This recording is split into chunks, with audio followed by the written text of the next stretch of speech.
नमस्कार, मी संकेत आवटे। या व्हिडिओमध्ये बऱ्याच लोकांच्या शंका ज्या आहेत त्या क्लिअर करण्याचं मी काम करणार आहे। आता मार्केटमध्ये सध्या काय सुरू आहे, बाईंग करावं की नाही करावं, जी केलेली अमाउंट इन्व्हेस्टेड आहे ती काढून टाकावी का की अजून ऍड करावी, ज्यांनी अजून गुंतवणूकच केलेली नाही तर त्यांचे तर हातच कापतायत, कारण मार्केट ऑल टाइम हायला आहे।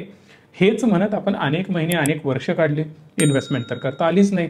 जेव्हा मार्केट पडतं, अजून पडणार आहे बरं का, खूप जास्त पडणार आहे। मार्केट 80% क्रॅश होणार आहे, 86% क्रॅश होणार आहे, असे अनेक आर्टिकल वगैरे आपण वाचतो। बरेच महान तज्ञ लोक येऊन वेगवेगळ्या गोष्टी सांगत असतात, त्यांचा आपण ऐकतो आणि गुंतवणूक करायची राहून जाते। पण ऍक्च्युअली कशी स्ट्रॅटेजी असायला पाहिजे, सध्या जे मार्केट आहे ते अंडर व्हॅल्यूड आहे, ओव्हर व्हॅल्यूड आहे, किंवा मार्केटमध्ये सध्या काय चालू आहे याचा अंदाज असायला पाहिजे।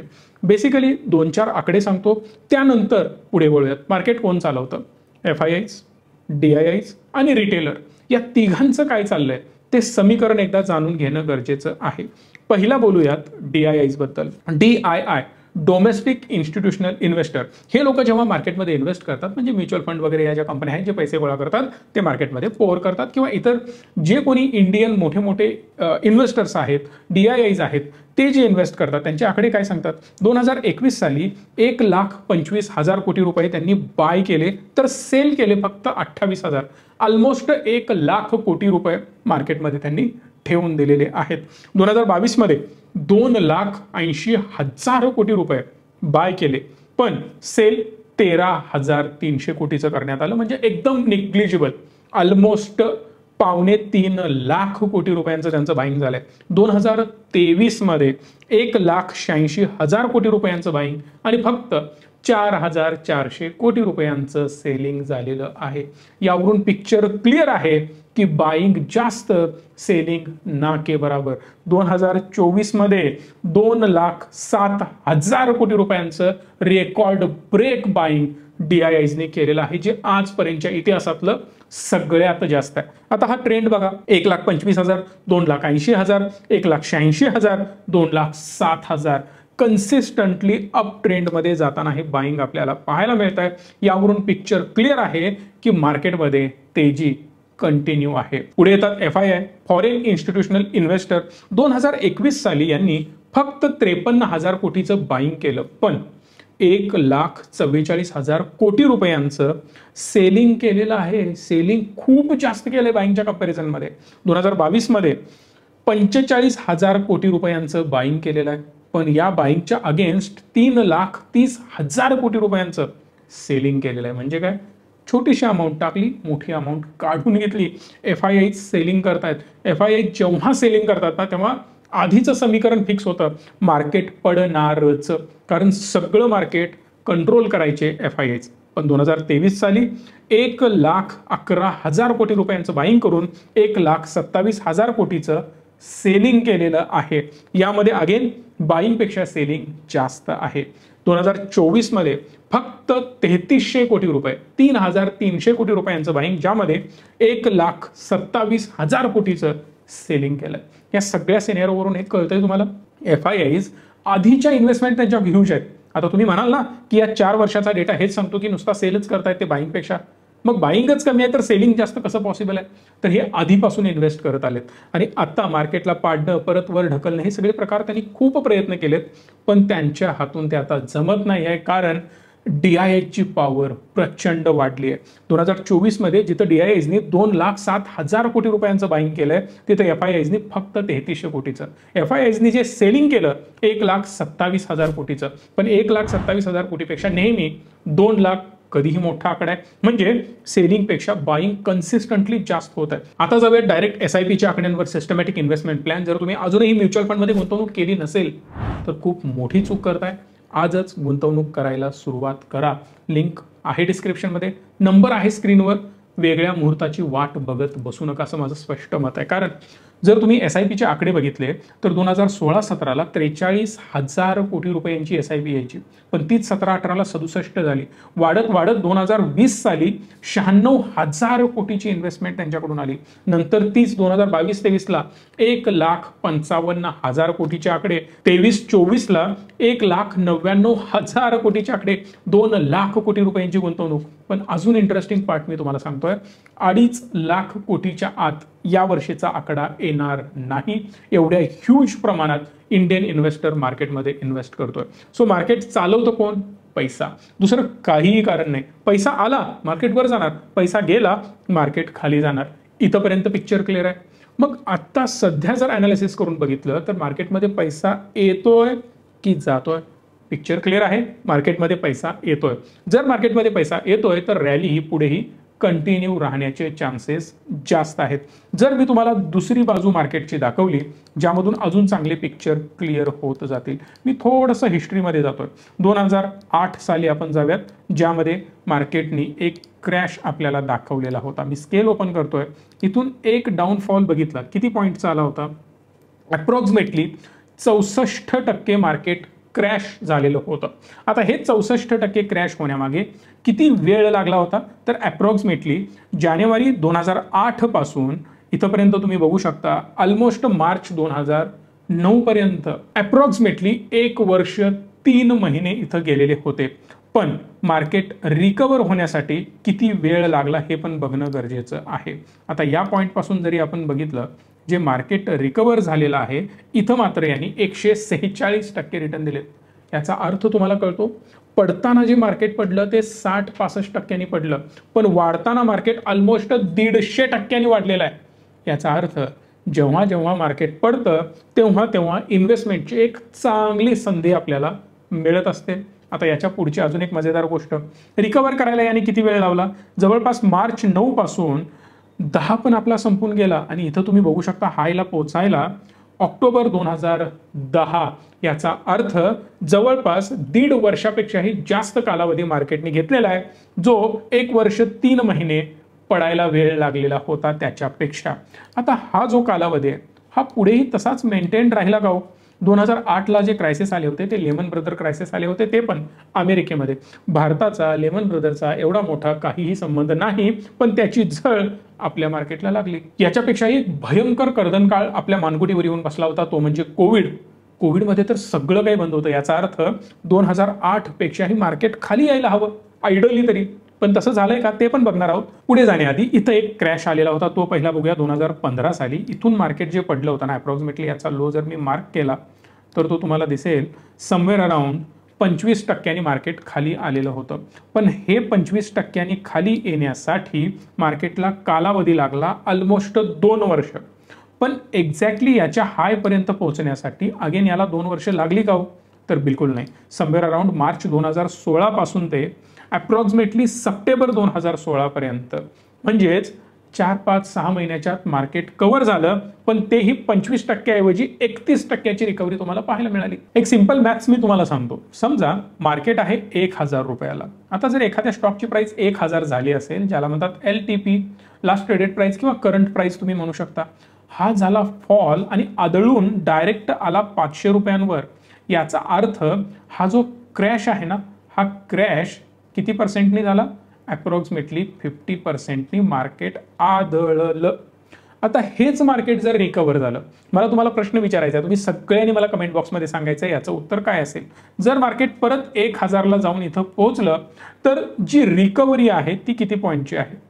बघूया. व्हिडिओला तुम्ही इथंच पॉज करायचं आणि उत्तर द्यायचं. जर 50% क्रॅश झालं 1000 पासून 500 पर्यंत येताना, तर 500 वरून परत 1000 वर गेल्यानंतर कितीची रिकव्हरी असेल? 50%ची. सगळेजण उत्तर सेम देतील? बिलकुल नाही. ही जी रिकव्हरी असेल ती 100%ची असेल, कारण मार्केट खाली आल्यानंतर 500 वर आलेला आहे. 500 वरून परत 1000ला पोहोचणं म्हणजे परत 500 पॉईंटची ग्रोथ होणं, म्हणजेच 100%ची ग्रोथ होणं. इथं जर तुम्ही 100 रुपये इन्व्हेस्ट केले असते तर ते डायरेक्ट 200 झाले असते वाढल्यानंतर. पण समजा तुम्ही आधी इन्व्हेस्टमेंट केली आणि मार्केट पडलं, तर या केसमध्ये तुमच्या 100 रुपयांचे 50 रुपये झाले. पण परत थांबलात तर आहेत तसे 100 रुपये माझे रिकवर होताना पाहायला मिळतात. सो पहिला सिनेरिओ, माझी एक गोष्ट चुकू शकते. काय चुकू शकते? गुंतवणूक करण्याची स्ट्रॅटेजी चुकू शकते. मी अयोग्य वेळेला गुंतवणूक केली. इथं मी 100 रुपये इन्व्हेस्ट केले, मार्केट पडलं, परत किती झाली त्याची व्हॅल्यू? 50 रुपये. पण परत काही महिन्यांनी आहेत तसे 100 रुपये माझे रिकवर झाले आणि परत वाढत वाढत 150, 200, 250 वगैरे हे होतच जाणार आहे. सो मार्केटचा इतिहास काय सांगतो, जेव्हा जेव्हा मार्केट पडतं तेव्हा परत परत रिकवर पण होतं. आणि सगळ्यात इम्पॉर्टंट गोष्ट जी मला तुमच्यासोबत डिस्कस करायची आहे ती म्हणजे ज्या लेवलला मार्केट पडलेलं आहे 2008 मध्ये, इथं जर तुम्ही बघितलात तर तो लो आहे इथं, पण तेवढ्या लोला मार्केट गेलेलं नाही. आजपर्यंतचा इतिहास तेच सांगतो. जेव्हा जेव्हा मार्केटमध्ये एक क्रॅश येतो तेव्हा तेव्हा परत रिकव्हरी ही होतेच आणि मागचे लोज न तोडता मार्केट हायर हाईज बनवत परत वर जाण्याचा प्रयत्न करतो. इथून हाय पासून जर मी याचा लो कॅल्क्युलेट केला तर तुम्हाला कळेल अप्रॉक्सिमेटली 39% मार्केट कोसळलेलं होतं. पण जर समजा मी याच्या बॉटमलाच एक्झॅक्ट इथं कुठेतरी इन्व्हेस्टमेंट केली असती, बॉटमला परफेक्ट इन्व्हेस्ट करणं एवढं सोपं नसतं, पण चला आपण एक इमॅजिन करूया आसपास कुठेतरी केली असती इन्व्हेस्टमेंट, तर 66% मला रिटर्न मिळाले असते. बरं मी याला होल्ड केलं असतं तर हेच पैसे माझे एका वर्षाच्या आत डबलपेक्षाही जास्त झाले असते आणि त्याच्या पुढच्या वर्षी 4 पटीनं माझे पैसे वाढले असते. मिनिमम 3 ते 4 पटीनं एवढी चांगली ग्रोथ मार्केटमध्ये आलेली आहे. आता हा पडण्याचा कालावधी आणि हा रिकवर होण्याचा कालावधी हा कमी झालेला दिसतो. हार्डली 2-3 महिन्यामध्ये पडणं आणि 2-3 महिन्यामध्ये रिकवर होणं हे आता सुरू झालेलं आहे. मार्केट आपला ट्रेंड आणि मुवमेंटची स्ट्रॅटेजी कन्सिस्टंटली बदलत असतं. आता जर तुम्ही याला अजून पुढे घेऊन गेलात तर तुम्हाला कळेल इथं जे जे क्रॅश आले त्या प्रत्येक क्रॅशमध्ये रिकव्हरी फास्ट झालेली आपल्याला पाहायला मिळते. इथं बघा ऑलमोस्ट 12% मार्केट खाली आलं, पण परत मार्केटने रिकव्हरी काही दिवसातच दिलेली आहे. आता महिन्यांची सुद्धा गरज पडत नाही. लांब कशाला, परत आपल्याच परवाच्या क्रॅशवर येऊयात. जर तुम्ही इथं आला तर तुम्हाला कळेल मार्केटने त्याच्या हाय पासून एक्झॅक्टली हाय पासून जो फॉल दिलेला होता तो अप्रॉक्सिमेटली 8.5-9% होता. पण मजेदार गोष्ट हीच आहे की फक्त 3 दिवसामध्ये मार्केटनी 10% प्लस रिकव्हरी दिलेली आहे. याचा अर्थ क्लिअर आहे की मार्केटमध्ये थोडंसं स्पीड वाढलेलं आपल्याला पाहायला मिळतं.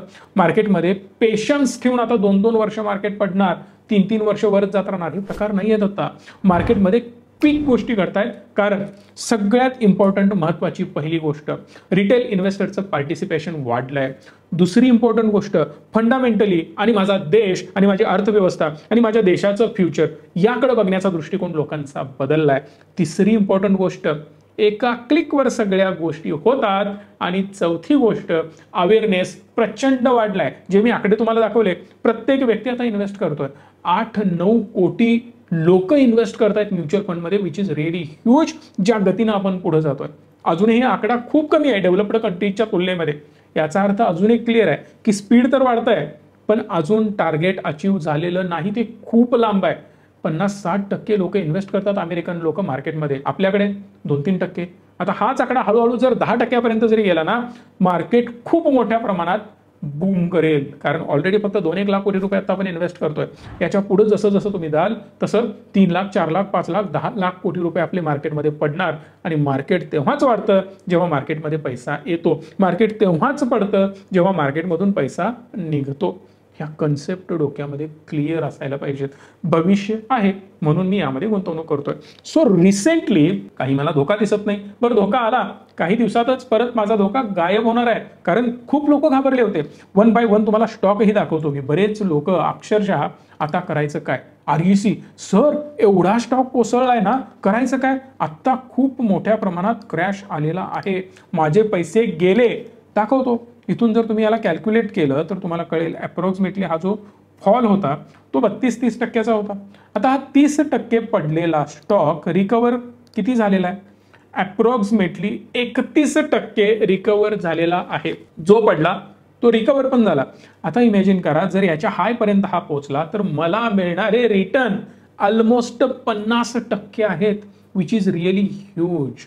आता कुठल्याही प्रकारे कुठल्याही स्टॉकचं बाईंग सेलिंगचं रेकमेंडेशन मी देणार नाही आहे, पण कन्सेप्ट समजून घ्या. आता सगळ्या गोष्टी सुरळीत चालू आहेत ना, मग याचा अर्थ मी घाबरू का, बिलकुल घाबरण्याची गरज नाही. याला अजून एक रेफरन्स बघणं इंटरेस्टिंग ठरेल, तो म्हणजे पीई रेशो. निफ्टी काय म्हणतो, निफ्टीचा पीई जर बघितला तर अप्रॉक्सिमेटली 22 ला पाहायला मिळतो, जो की ॲव्हरेज निफ्टीचा पीई आहे आणि तो बऱ्या प्रमाणात याच रेंजला असतो. मॉडरेट रेटला निफ्टीचा पीई आपल्याला पाहायला मिळतो. याच्यापेक्षा बऱ्याच वर निफ्टीचा पीई गेलेला आहे, ऑलमोस्ट 24-25च्या आसपास पण तो गेलेला आहे. पण आपल्याला टेन्शन नाही आहे, कारण तो आत्ता 22लाच आहे. याचा अर्थ ओव्हर व्हॅल्यूड बिलकुल नाही आहे. निफ्टी सुद्धा अप ट्रेंडमध्ये आहे, पीई सुद्धा अप ट्रेंडमध्ये आहे. ही खूप जास्त धोक्याची घंटा नाही किंवा धोक्याचीच घंटा नाही, हे माझं मत आहे. आणि जे काही बोलतोय मी इंडिव्हिज्युअल माझं मत मांडतोय, कुठल्याही प्रकारे बाईंग सेलिंगचं रिकमेंडेशन देत नाहीये. तुम्हाला जर गोष्टी कन्व्हिन्सिंग वाटत असतील तर तुम्ही याचा विचार करायला काहीच हरकत नाही. आता या सगळ्यासाठी गरज असते रिसर्चची. समजा मला वाटतं मार्केट वरच आहे, पण मार्केट पडलं तर, आणि मोठे मोठे स्टॉक जे खूप जास्त वाढलेत ते जोरात आदळू शकतात. नक्कीच, पण त्यासाठी मी डोकं काय लावणार, जे स्टॉक मला योग्य प्राइसला मिळत आहेत तेच मी बाय करणार. फॉर एक्झाम्पल एक स्टॉक मी तुम्हाला दाखवतोय फक्त आणि फक्त एज्युकेशन पर्पजसाठीच. जर मी याचा फॉल बघितला, स्टॉकचं नाव आहे कोफोर्ज. अप्रॉक्सिमेटली याचा जो फॉल आहे तो आहे 37%. आता 37% ऑलरेडी क्रॅश झालेला स्टॉक परत 30-40% आणि खाली येणार का हो? येऊ पण शकतो जर त्याचे फंडामेंटल एकदम घाणेरडे असतील तर. पर्टिक्युलरली कोफोर्जचे जर फंडामेंटल्स बघितला, सुंदर आहेत. कंपनी एक नंबर आहे, बिझनेस नादखुळा आहे, फंडामेंटल एकदम भारी आहेत, पुढं ग्रोथ यांची ऑर्डर बुक सगळं सुंदर आहे. मग पडतोय का? तर आता रेट वाढलेले आहेत, ऑर्डर्स म्हणावं तशी ग्रोथ मिळणार नाहीये. ज्या ज्या स्टॉकमध्ये लोक पैसा लावतात त्या स्टॉकमध्ये मागचे आकडे किंवा आत्ताचे आकडे बघून गुंतवणूक होत नाही. गुंतवणूक होते पुढच्या आकड्यांसाठी, म्हणजेच प्रोजेक्टेड रिव्हेन्यू काय असणार आहे. जर तुमची ग्रोथ त्या स्पीडनं भविष्यातली नसेल तर त्या स्पीडनं गुंतवणूक तुमच्या स्टॉकमध्ये येत नाही. या केसमध्ये आत्ता आपल्याला तेच दिसतंय, कारण इंटरेस्ट रेट वाढलेले आहेत, महागाई वाढलेली आहे, परिणामी ऑर्डर कमी मिळणार, ग्रोथ फास्ट होणार नाही. ऑब्व्हियसली मागं जे केलं त्याच्यापेक्षा बेटरच करणार, पण आमची अपेक्षा एवढी होती हो, तुम्ही त्या तुलनेमध्ये एवढं करताय म्हणून त्यामध्ये जास्त ग्रोथ आपल्याला दिसणार नाही आहे. पण या पर्टिक्युलर स्टॉकमध्ये आत्ता जसे जसे रेट कट समोर येत आहेत तसं तसं ऑर्डर वाढणार, तसं तसं ROE वाढणार, तसं तसं सेल्स वाढणार, परिणामी स्टॉक रॉकेट होण्याचे चान्सेस आपल्याला पाहायला मिळू शकतात. जसं की आपण बघितलं याच्यामध्ये जो फॉल आलेला आहे तो अप्रॉक्सिमेटली 35% आहे, 36% आहे. पण इथून जी रिकव्हरी तुम्ही बघितलात ना ती ऑलमोस्ट 27% आहे. अजून थोडा वर गेला, संपलं. जे माझ्यासाठी फॉलचा आकडा होता तो रिकव्हर झाला, पण इथून पुढे जर हा वाढला, ॲटलिस्ट याच्या हायपर्यंत गेला तर मला 60% रिटर्न मिळू शकतात. मग ज्या साईडला डाऊनसाईड प्रोटेक्शन आहे त्या स्टॉकचा मी आता विचार करू शकतो. पहिली गोष्ट. दुसरी गोष्ट, असे काही स्टॉक ज्यांच्यावर आरोप करण्यात आले पण ते आरोप बिनबुडाचे होते, पण ते आरोप कमी इंटेन्सिटीचे होते, पण ते आरोप सिद्ध तर झाले, पण खरंच त्याला तेवढं वेटेज देण्याची गरज नव्हती हो. त्यामुळं जेब कचऱ्याला डायरेक्ट फाशीची सजा नाही दिली जात. करेक्ट. सो त्या हिशोबाने जर मी विचार केला तर जी ॲक्शन घेण्यात आलेली होती कोटकवर, ही ॲक्शन मला क्लिअरली कळते यामध्ये तेवढा दम नाही. आणि हे मी त्याच वेळेला सांगितलेलं होतं. बऱ्याच वेळेला व्हिडिओमध्ये, जर न्यूज चॅनलला तुम्ही फॉलो करत नसाल तर लवकरात लवकर करा, तिकडेही मी सांगितलं होतं. परत मी जे लाईव्ह घेतोय ते सुद्धा तुम्ही अटेंड करताय की नाही आय डोंट नो. फक्त 2999चा कोर्स आहे, तो जर तुम्हाला जॉईन करायचा असेल खाली डिस्क्रिप्शनमध्ये लिंक, पहिली लिंक आहे, जाऊन जॉईन करा. स्क्रीनवर अशा प्रकारचा कोर्स तुम्हाला दिसतोय, ज्यामध्ये लाईव्ह ट्रेडिंग कम्युनिटी नावाने हा मी कोर्स चालवतोय. या कोर्समध्ये प्रचंड व्हॅल्यू मिळते. आठवड्यातले 3 दिवस मी लाईव्ह येतो, महिन्यातले अप्रॉक्सिमेटली 10 ते 12 दिवस मी मिनिमम लाईव्ह असतो, आणि सकाळी लाईव्ह मार्केटमध्ये ट्रेडिंग कसं केलं जातं हे सुद्धा मी तुम्हाला तिथं शिकवतोय एज्युकेशन पर्पजसाठी. कुठल्याही प्रकारे कॉल टिप्स नाही, पण त्यामधून प्रचंड लोकांचं स्किल डेव्हलप होत चाललंय. आणि तुमची खूप डिमांड होती की सर मोठे कोर्सेस, परिस्थिती नाही वगैरे वगैरे. 2999 कोणीही देऊ शकतो. एका दिवसाच्या पैसे लोकांनी रिकवर केलेले आहेत. तुम्हालाही इंटरेस्ट असेल जॉईन करू शकता. सो इथं जो फॉल होता ना तो अप्रॉक्सिमेटली 16-17% फॉल होता. आता हा 16% झालेला फॉल आणि मार्केट इथून गेलेलं वर किती टक्क्यांनी गेलेलं आहे, तर अप्रॉक्सिमेटली 15% रिकव्हरी झालेली आहे. जस्ट इमॅजिन, आहे इथं गेलं मार्केट तरी मला 20% मिळणार आहेत. पण जर याने हाय तोडण्याचा प्रयत्न केला, जे रेट कट वगैरे blah blah blah, growth story, BFSI आणि त्याचबरोबर बँकिंगवर प्रचंड लोकांचा येणारा विश्वास, या सगळ्या स्टोरीला कंबाईन केलं तर मोठी ग्रोथ पुढे क्लिअरली दिसते. अजून एक इंटरेस्टिंग स्टॉक जो म्हणजे GMR इन्फ्रा कन्सिस्टंटली वाढताना दिसतोय. हा स्टॉक सुद्धा पडला होता, त्यावेळी सुद्धा मी तुम्हाला क्लिअर केलं होतं की साहेब GQG पार्टनर एकापेक्षा एक मोठे इन्व्हेस्टर हे इन्व्हेस्ट करतायत, त्यांचं क्लिअर व्हिजन आहे की हा स्टॉक आग लावू शकतो. पण आता स्टॉकमध्ये प्रॉब्लेम आहे, फंडामेंटल्स वीक आहेत, आकडे खराब आहेत. मग तरी सुद्धा त्यांनी गुंतवणूक केली, कारण त्यांचा विश्वास आहे स्टोरी टर्न होऊ शकते. आता हैदराबाद बेस्ड त्यांचा जो एअरपोर्ट आहे, दिल्ली बेस्ड एअरपोर्ट आहे, त्याच्यामध्ये खूप साऱ्या गोष्टी ते करतायत, त्याला एक्सपांड करतायत, रेव्हेन्यू वाढवतायत. याचा अर्थ इन्कम वाढला, प्रॉफिट वाढलं आणि स्टॉकमध्ये ग्रोथ म्हणजेच EPS वाढतो, PE रेशो खाली यायला सुरुवात होते. डेल्टा कॉर्प बद्दल मी तुम्हाला वारंवार वॉर्न केलेला आहे. फक्त लक्ष ठेवून राहा, स्टॉकमध्ये काय होतं बघत राहा. सुरुवात साहेब झालेली आहे. 110-115च्या दरम्यान आपण याच्याबद्दल चर्चा करत होतो. आता हा 140च्या दरम्यान येऊन पोहोचलेला आहे. अजून सुद्धा GST काउन्सिलच्या मीटिंग होणार आहेत, त्यानंतर सुद्धा काय काय होतं हे बघावं लागेल. पेटीएम बद्दल मी वारंवार तुम्हाला वॉर्न केलेलं आहे आणि सांगितलं सुद्धा होतं की काय सुरू आहे. अजूनही यामध्ये आपल्या अपेक्षेप्रमाणे गोष्टी झालेल्या नाही आहेत, अजून बरंच होणं बाकी आहे, पण तरी सुद्धा अजून आठवण करून देतोय की मी हे तुम्हाला सांगितलेलं होतं. अजूनही खूप जास्त पोटेन्शियल पुढेही आहे. HDFC बँक अजूनही युद्ध संपलेलं नाही. आता कुठे थोडंफार युद्ध संपलंय, भरपूर युद्ध वर अजून शिल्लक आहे, तुम्हाला क्लिअरली अपसाइड दिसते. झोमॅटो बद्दल मी चर्चा केलेली होती 3-3.5 महिन्यापूर्वी अप्रॉक्सिमेटली. मला वाटतं इथं जेव्हा हा खाली येत होता, प्रत्येकाने सुरुवात केलेली होती की आता हा संपला, इन्क्लुडिंग मोठे मोठे रिसर्च अॅनालिस्ट. पण मी सांगितलं होतं माझा विश्वास झोमॅटोवर नाही, माझा विश्वास ब्लिंकिटवर आहे, जे की मी आजही तुम्हाला सांगतोय. ब्लिंकिटमध्ये जो दम आहे तो कुठल्याही ऑनलाईन बिझनेसमध्ये नाही. म्हणून झोमॅटोची अनेक स्टोरी बिल्ड होऊ शकते. अगेन लक्ष जर मी दिलं HAL वर, तर HAL बघा, जो स्टॉक तुम्ही प्रत्येक जण मला म्हणत होता की सर संपलं, तुम्ही जे म्हणत होता ना PSU स्टॉक किंवा सरकारी माल नाही चालणार, हाच तो स्टॉक आहे. बऱ्याच लोकांनी परत मला क्रिटिसाइज केलं होतं आयडिया व्होडाफोन. मी 10-10.5 रुपयाला कव्हर करत होतो, 11 रुपयाला कव्हर करत होतो, 12ला कव्हर केला. क्लिअरली सांगत होतो की हा हाईच तोडण्याचा प्रयत्न करणार. अजून गेलेला नाहीये तिथपर्यंत, पण तरी सुद्धा आता 50% रिटर्न सुरू आहे. आणि असंच नाहीये, जाऊन चॅनलवर व्हिडिओ बघा, डाऊनसाइड प्रोटेक्ट कशी करायची हे पण मी त्यात सांगितलं होतं. भले थोडाफार खाली आला, घाबरण्याची गरज नाही. या एका कॅन्डलवर परत मला क्रिटिसाइज केलं गेलं, पण ओव्हरऑल मार्केटच पडलं होतं, त्याला मी काही करू शकत नाही. मी इथून सांगतोय की संधी आहे, परत संधी आली होती, पण लोकांना वाटलं की नाही आता संपलंय, पण तसं नाहीये. याचा अर्थ हा फंडामेंटली एकदम व्यवस्थित झालाय असं माझं बिलकुल म्हणणं नाहीये. पण जी ग्रोथ पाहिजे ती ग्रोथ मिळते, तेवढी घ्या आणि बाजूला व्हा. सिंपल लॉजिकवर आपण चालू शकतो. आणि याच पद्धतीनं मी अजून बरेच स्टॉक तुम्हाला एक्सप्लेन केलेले होते.